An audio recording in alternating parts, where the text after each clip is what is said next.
मसूद अजहर, उसको हम ट्रैक कर रहे हैं और वो कह रहे हैं कि जनाब वो गिलगित बल्तिस्तान रीजन के अंदर है। ऑपरेशन सिंदूर 2.0 इसकी आजकल बात चल रही है। तो ये कहा जा रहा है कि जी ये इलाका पॉसिबल है, ये इलाका जो मुमकिनात में से हो सकता है। फिर कुछ गहमा गहमी हम दिल्ली से लेकर जम्मू कश्मीर तक होते हुए देख रहे हैं। प्रेसिडेंट मुर्मू से मुलाकात की प्रधानमंत्री मोदी ने, साथ ही साथ जम्मू कश्मीर के लेफ्टिनेंट गवर्नर मनोज सिन्हा ने भी प्रधानमंत्री मोदी से मुलाकात की। हमारा तो काम आधा काम हुआ है, अब पाकिस्तान को करना है। बार बार ये कह चुका है और ये करेगा। आतंकी मसूद अजहर पीओके में नजर आया है।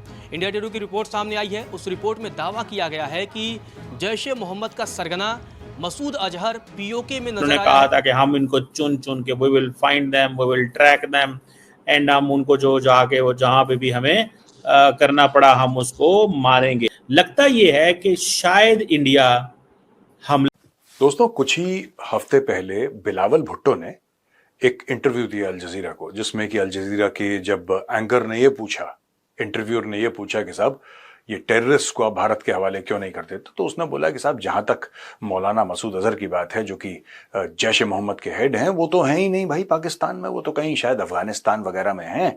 और अगर भारत हमें ये बता दे कि उनकी लोकेशन क्या है तो फिर हम जरूर एक्शन लेंगे and we don't mind sending Hafiz Saeed and Maulana Masood Azhar to India. हमें कोई दिक्कत नहीं है, we are against terrorism and all of that. ये सारी की सारी कहानी उसने अल जजीरा पे बोली। तो पाकिस्तान के अंदर काफी इसका पुशबैक हुआ, क्योंकि ये तो भाई पाकिस्तान के अनमोल रतन हैं ये लोग, ये तो नगीने हैं पाकिस्तान के। और सर मुसलमानों के साथ अगर इतना बुरा सलूक हो रहा है तो वो उनकी तादाद 1947 में 9.5 थी, आज वो 15-16% हो चुकी है। तो कैसा जेनोसाइड है, कैसी एक्सटर्मिनेशन है कि वो तादाद उसकी परसेंटेज बढ़ती जा रही है। बांग्लादेश में सर हिंदू जो थे 51 का जो सेंसस था 22% थे, आज वो 7 या 8% रह गए हैं। तो विच कम्युनिटी इज सफरिंग मोर? अच्छा, पहली चीज़ तो मैं आपको बता दूं कि जो मुसलमानों के ख़िलाफ़ या मुसलमान ख़िलाफ़ पॉलिसीज़ थी वो 50 की दहाई में भी थी, वो जब भुट्टो साहब का आपने हवाला दिया उस वक्त भी थी और आज भी मौजूद हैं। आज शदीद तरीन हालत में है और कोई दौर इससे पाक साफ नहीं रहा। इसीलिए 50 की दहाई में एक मुआहिदा हुआ था जिसे कहते हैं कि नेहरू लियाकत एग्रीमेंट और अकॉर्ड, और ये थी अक़लियतों के तहफ़्फ़ुज़ के लिए। यानी ये मसला उस वक्त भी बहुत बड़ा मसला था और मैं समझता हूँ कि मैं कांग्रेस को भी बड़ी समा नहीं करा देता। उनके दौर में अदवार जितने भी थे हुकूमत की या दूसरी जो कोalition गवर्नमेंट्स थी उनके अदवार में भी मुसलमान। दोस्तों स्वागत है आपका एक बार फिर हमारे चैनल न्यूज़ रजत में। दोस्तों जैश ए मोहम्मद पर एक बड़ा खुलासा हो रहा है, जिसमें कि जैश ए मोहम्मद का सरगना मशहूर अजहर हाल ही में पाकिस्तान के नियंत्रित कश्मीर के स्कार्ड गिलगित बाल्टिस्तान में देखा गया है और जो उसके बहावलपुर ठिकाने से 1000 किलोमीटर दूर देखा गया है और इस पर अब सिंदूर ऑपरेशन 2.0 जारी है। तो आप इस बारे में क्या कहते हैं?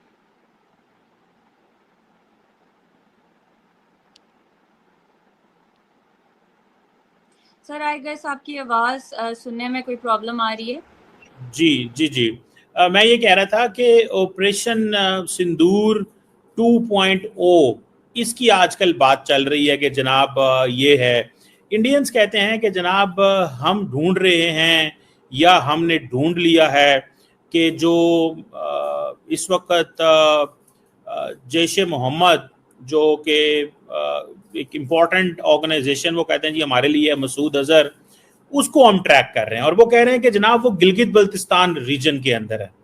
सो इट मीन्स कि वो कह रहे हैं कि अब वो बहावलपुर में नहीं है, वो बहावलपुर में नहीं है, वो गिलगित बल्तिस्तान के एक रीजन के अंदर है और उन्होंने कुछ फुटेजेस वगैरह भी जारी की हैं। अब पता नहीं उन फुटेजेस की ऑथेंटिसिटी क्या है। ये डिफरेंट इंडिया जो है वो कश्मीरी जो लीडर है जैसे ये सैयद सलाहुद्दीन है, इनकी इन्होंने फुटेज जारी की कि ये G10 में कहीं होते हैं, इस्लामाबाद के अंदर एक इलाका है वहाँ पे होते हैं। तो ये इस तरह की चीज़ें जो हैं वो करते रहते हैं। अब पॉइंट यहाँ पे देखें बड़ा सीधा सा है। पॉइंट ये है कि इंडिया क्यों अगर खबर जारी करेगा, अगर फॉर एग्जांपल जैश ए मोहम्मद के चीफ मसूद अजहर इधर हैं फॉर एग्जांपल, क्यों खबर देगा? एक बात, इसकी डिफरेंट वजूहात हो सकती हैं। पहली खबर ये to give a message to the intelligence, to give a message to the people of लेकिन पाकिस्तानी बोलेंगे ये खबर गलत है, पाकिस्तानी ये बोलेंगे कि साहब ये तो ऐसी बात कर रहा है, इंडिया कोई भी नक्शे से नाम ले लिया किसी शहर का और बता दिया कि वहां पे तोड़ना है, वो तो जहां तक हमें पता है अफगानिस्तान में, हाउ पाकिस्तानी ऐसे गोल गोल बातें करते हैं। लेकिन दोस्तों और इंटरेस्टिंग खबर है हमारे पास। एक जमाना था, इसको मैंने डिटेल में कवर करूंगा, I will cover it in the Chanakya dialogues, जो शाम को आज 5 बजे आप देखेंगे, मैं डिटेल में कवर करूंगा आपके लिए। इट्स वेरी इंटरेस्टिंग किस तरीके से आतंकवादी संगठनों को जो ग्रेट पावर्स हैं, जो बड़े पावर्स हैं, उनका इस्तेमाल करते हैं, उनको प्रॉक्सीज की तरह। अभी तो आप ईरान का ही जानते हैं ना, आप ईरान का जानते हैं, आप पाकिस्तान का जानते हैं, हिजबुल्लाह हमास का जानते हैं, हुतियों का जानते हैं, जैश ए मोहम्मद, लश्कर ए तैयबा, ये सब इनके बारे में आपको इंफॉर्मेशन है। लेकिन ऐसा होता है कि बड़े बड़े जो देश होते हैं, महाशक्तियां होती हैं या इमर्जिंग सुपर पावर्स होते हैं, कई बार वो भी टेरर ग्रुप्स को इनकरेज करते हैं थ्रू अ थर्ड पार्टी, और वो थर्ड पार्टी एक देश होता है।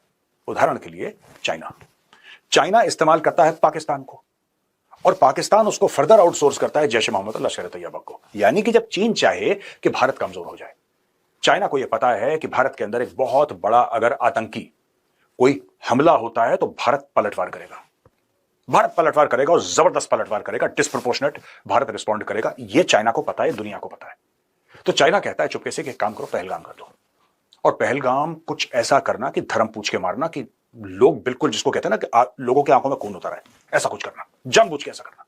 तो जानबूझ के ऐसा करते हैं। भारत ऑपरेशन सिंदूर लॉन्च करता है, वहां पे पाकिस्तान भी ऑपरेशन सिंदूर के बाद अपनी कुछ हरकत करने की कोशिश करता है, भारत और ठोकता है उसको। फिर सडनली बीच में ये सब चीजें हो जाती हैं, अचानक एक दिन सीज फायर हो जाता है। चाइना चाहता था कि थोड़े समय और ये लड़ाई चले, थोड़ी और फैले, थोड़ा रायता और फैले, इससे चाइना का बड़ा फायदा हो जाता। भारत ने स्ट्रेटेजिकली बोला कि नहीं ठीक है, इतना ही है, हमें पाकिस्तान को सजा देनी थी, हमने सजा दे ली, हमने ठोक दिया पाकिस्तानियों को, अगली बार करेगा दोबारा ठोक देंगे, ऑपरेशन सिंदूर बंद नहीं हुआ है, राइट। चाइना चाहता कि ये कई महीनों तक चले, ये चाहता चाइना पक्का 100%।